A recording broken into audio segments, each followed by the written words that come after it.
Hey guys, Christina here. In this video, I'm going to show you about gradient backgrounds and how you can add them to your CSS to create backgrounds looking like this. Let's get started. So I've just prepared some code here. I've created two divs, one with a class called linear and one with a class called transparent. I have added display flex and justify content center to the body. And this is just so the boxes will appear next to each other. And I've also created a div. I've also styled the div with a height of 200, a width of 400, and some margin. So now I'm going to start styling the linear class. So I'll write dot linear, and then opening and closing curly brackets. And inside of them, I'm going to add a border that is 2 pixels. Solid with a dark pink dusty color. Next step, I'm going to add a background color. And I'm going to use a color called pale violet red, like so. Then the next step will be to use the background image property. And I'm going to write linear dash gradient. And then I'm going to create opening and closing parentheses. And I'm going to write lavender blush as my first color. After that, I'm going to add pink. And finally, pale violet red. Like so. And as you can see now, the default setting for a gradient is the first color, lavender blush, will be at the top, and the pale violet red, the last color, will be at the bottom. I could add and specify the degrees, how I want my gradient to be positioned by adding, for example, 225 DEG, and then I just add a comma. So this will specify how I want my gradient to look like. And you can try this out. There are so many different effects you can use. So that's the first one. The second one is the transparent class.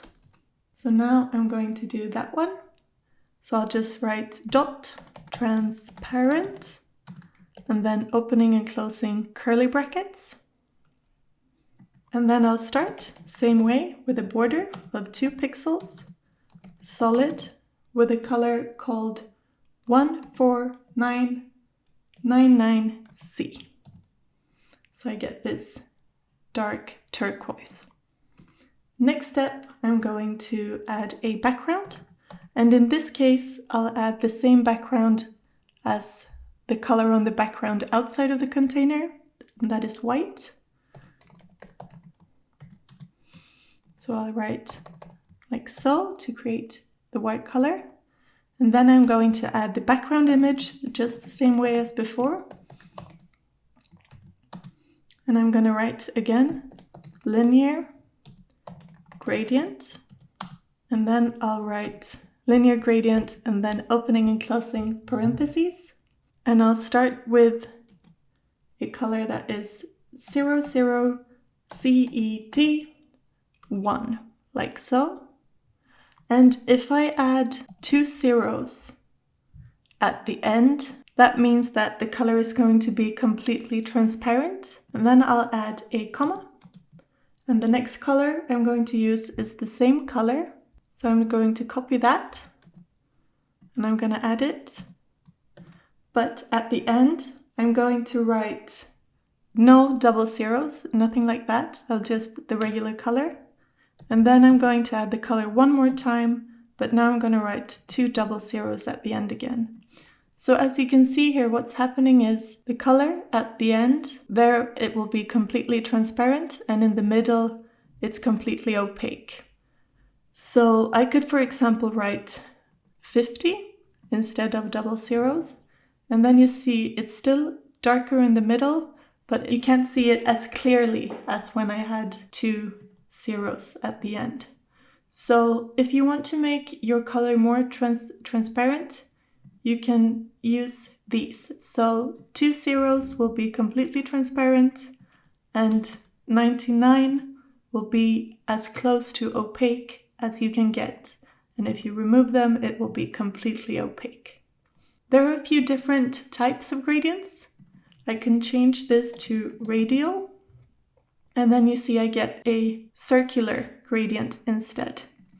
You should read up on gradients. There are a few different fun things you can do.